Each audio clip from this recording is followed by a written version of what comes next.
আজকে আমি আপনাদেরকে শেখাবো আল মানিউ সকাল সন্ধ্যায় ৪১ বার পাঠ করে ফু দিলে কি হয়। আমি আবার বলছি, আল মানিউ সকাল সন্ধ্যায় ৪১ বার পাঠ করে ফু দিলে কি হয়। এই আমলটি কখন কিভাবে করবেন, কোন নিয়মে করবেন, আমি শুরু থেকে শেষ পর্যন্ত আপনাদেরকে বলে দিচ্ছি। এই আমলটি অনেক দামি এবং গুরুত্বপূর্ণ। এই আমলটি করে আপনি লাভবান হতে পারবেন ইনশাআল্লাহ।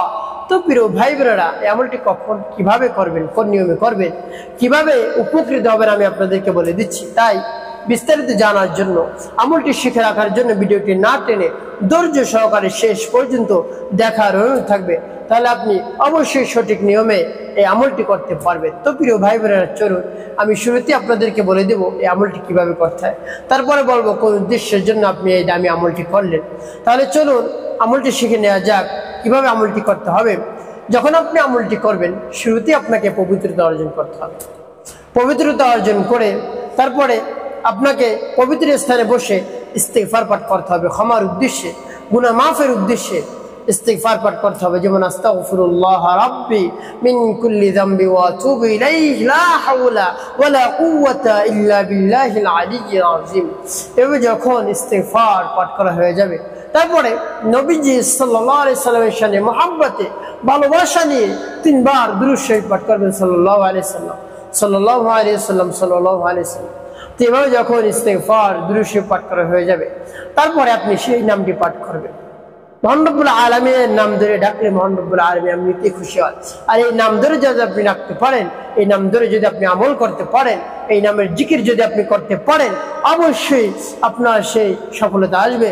যে সমস্যার জন্য আপনি আমলটি করলেন, সেই সমস্যা অবশ্যই সমাধান হয়ে যাবে ইনশাআল্লাহ। তো প্রিয় ভাই বোনেরা, যখন আমলটি করবেন মহান রব্বুল আলামিনের উপর পূর্ণ বিশ্বাস এবং আস্থা রেখে করবেন, এবং যখন আমলটি করবেন মনে মনে ভাববেন, চিন্তা করবেন, স্মরণ করবেন, তারপরে আপনি এই নামটি পাঠ করবেন।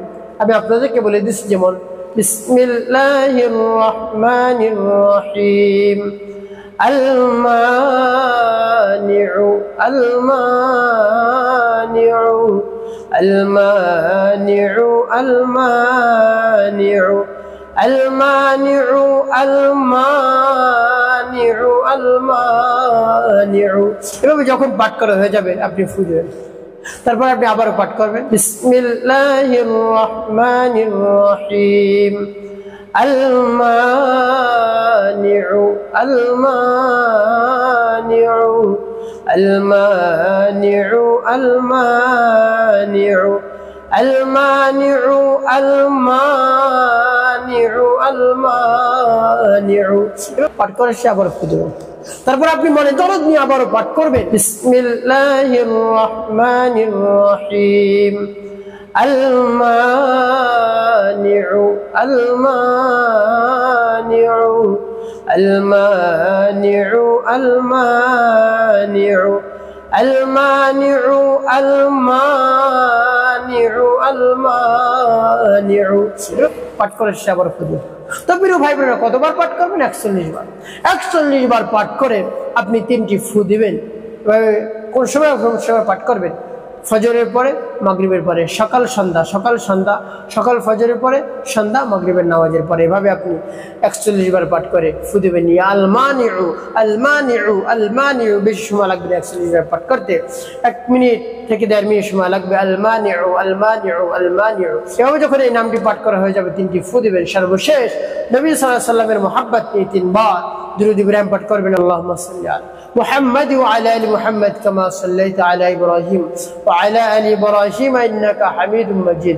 আল্লাহুম্মা বারিক আলা মুহাম্মাদ ওয়া আলা আলি মুহাম্মাদ কামা বারাকতা আলা ইব্রাহিম ওয়া আলা আলি ইব্রাহিম ইন্নাকা হামিদুম মাজিদ। আল্লাহুম্মা সাল্লি আলা মুহাম্মাদ ওয়া আলা আলি মুহাম্মাদ কামা সাল্লাইতা আলা ইব্রাহিম ওয়া আলা আলি ইব্রাহিম ইন্নাকা হামিদুম মাজিদ। আল্লাহুম্মা বারিক আলা মুহাম্মাদ ওয়া আলা আলি মুহাম্মাদ কামা বারাকতা আলা ইব্রাহিম ওয়া আলা আলি ইব্রাহিম ইন্নাকা হামিদুম মাজিদ। এভাবে যখন ৩ বার দুরূদ ইব্রাহিম পাঠ করা হয়ে যাবে 2টি ফু দিয়ে। তো প্রিয় ভাই বোনেরা, মোট 5টি ফু দিয়ে আপনার আমলটি করা হয়ে গেল। এখন আপনি কি করবেন, কোন উদ্দেশ্যের জন্য আপনি আমলটি করলেন? আপনি একেবারে আনন্দিত হয়ে যাবেন এর উপকার দেখে। প্রিয় ভাই বোনেরা, যখনই আপনি যে কোনো কাজ করতে যাবেন, ভালো কাজ করতে যাবেন, ভালো কাজের মধ্যে সফলতা আসবে।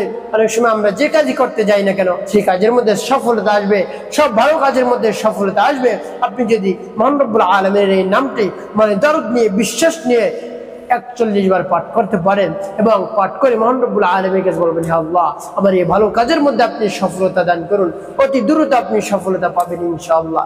তো প্রিয় ভাই বোনের একটি কথা মনে রাখতে হবে, সেটা হলো নামাজ কোনোভাবেই ছাড়া যাবে না, মিথ্যে কথা বলা যাবে না, মানুষের খেদমতে কল্যাণ বেশি বেশি কাজ করবেন, অবশ্যই আপনার জীবন সুখময় এবং শান্তিপূর্ণ হবে ইনশাআল্লাহ।